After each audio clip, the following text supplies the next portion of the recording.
Hi guys, Matt Easton here. I'm with Colin Fieldhouse of Schola Gladiatoria's Bradford branch, and what we're going to talk about a little bit now is some of the similarities and differences between Victorian British sabre use and earlier Napoleonic period Georgian period sabre use, and the differences in the swords and perhaps some of the reasons for the differences. So we'll just pick up a couple of swords.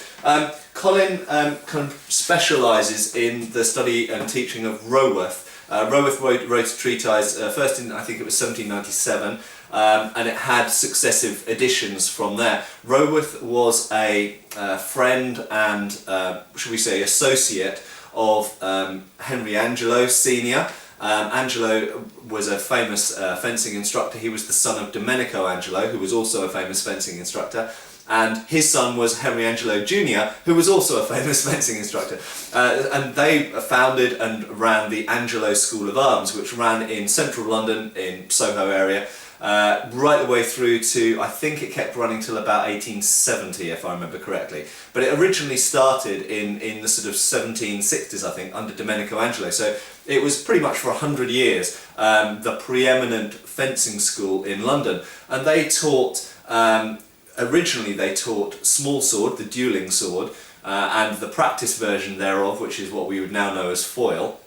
And then in this kind of late 1700s, in the beginning of the Napoleonic Wars, they introduced, under Henry Angelo, they introduced the use of the broadsword and single stick as well. And in fact there's a famous print of Henry Angelo fencing, and in the background you can see on the wall there are various fencing implements and pictures on the walls. And you can see that there are single sticks there. So we know that they were doing single stick, which is of course a practice form for basket hilt broadsword or for sabre.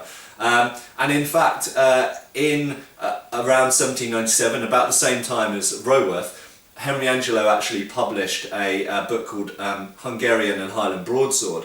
And it seems to show a very similar system to Roworth. Yeah. And I think there's some debate about whether actually what Roworth shows and what Angelo shows is actually the same system, but just maybe shown slightly differently. It is very similar. There's a certain, when you look at what you'd say quintessential British military sabre, you see the very mid-weighted stance, equally balanced between both legs. In Roworth and Angelo you see a very back-weighted stance.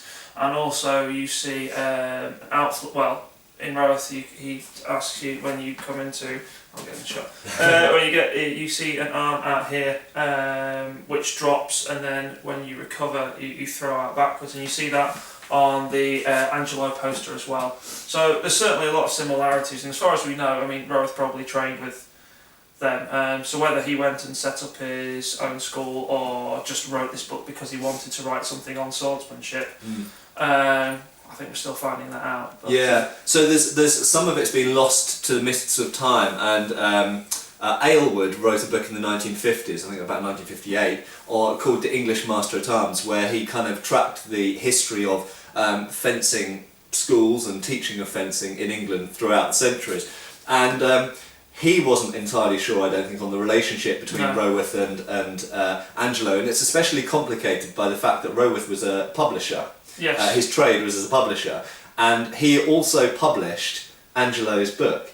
So it's kind of weird that he published Angelo's book in 1797-98, but he also published his own book, which seems to be a conflict of interest. Yeah, so it's a bit... we also saw, there was quite a debate about who the author was for a time, because it said the publisher was Roworth. It never specifies the author, although we now know it was, because it said published for T. Egerton at the British Military Library, and all these, and there's all these names going down. It's like, well, who actually has written it? I mean, turns out it was Roworth, but it took some detective work to find that out as well. Yeah, and the plot thickens even further when we bring in this mystery character of John Taylor. And John Taylor was, according to Aylward at least, he was the Master-at-Arms of the Westminster Light Horse. That is a volunteer yeomanry cavalry regiment based in the centre of London.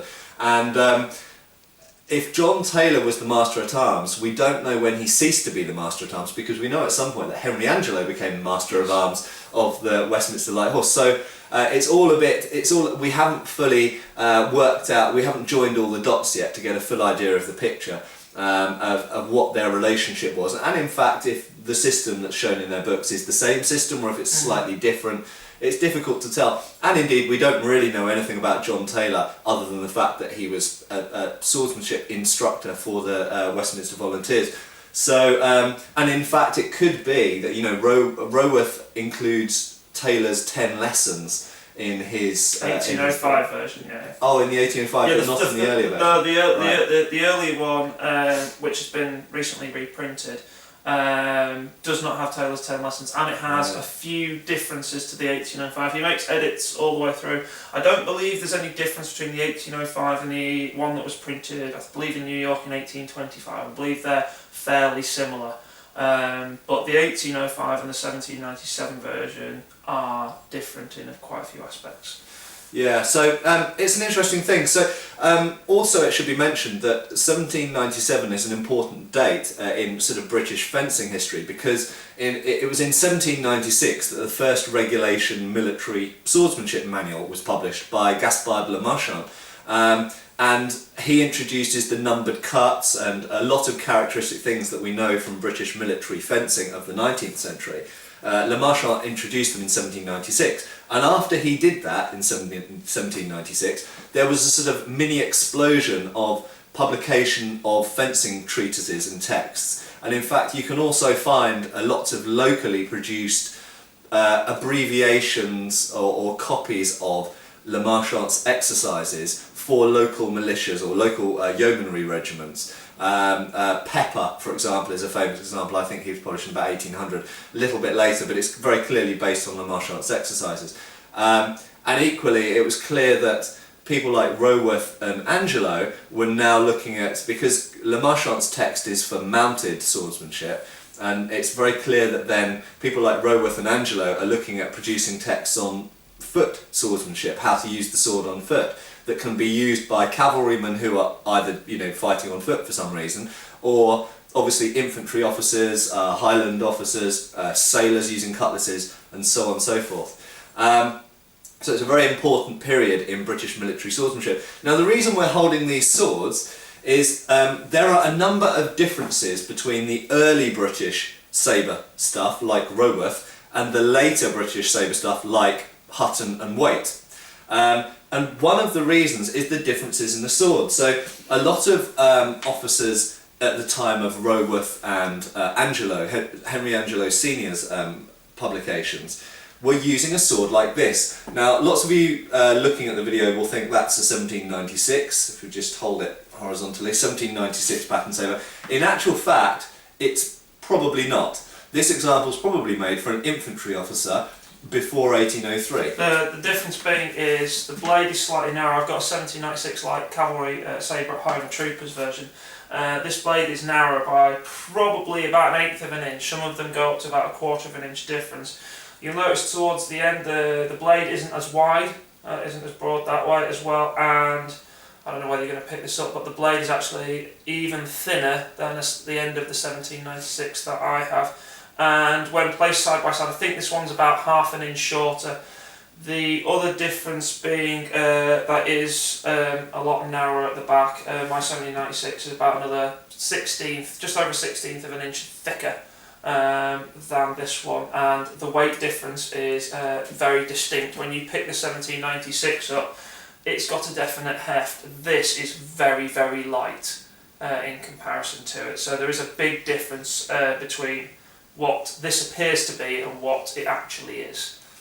Yeah, so essentially what we see in the Napoleonic Wars is, as you know, I'm not a big fan of the spadroon, but British infantry officers started off those wars carrying spadroons, and very quickly many officers who found themselves in combat found that spadroons weren't great weapons to have on the battlefield, and many of them started switching, particularly flank officers who were more likely to come into this kind of skirmishing hand-to-hand combat, switched to sabres that were modelled on cavalry sabres. So essentially all they did is they took the new 1796 light cavalry sabre, which everyone thought was a really cool thing, and made a lighter version of it, usually a bit lighter, a little bit shorter, and they actually feel very different in the hand, as Colin says. They look similar on paper, but when you actually put them together side by side, they're very different swords and they feel very different in the hand.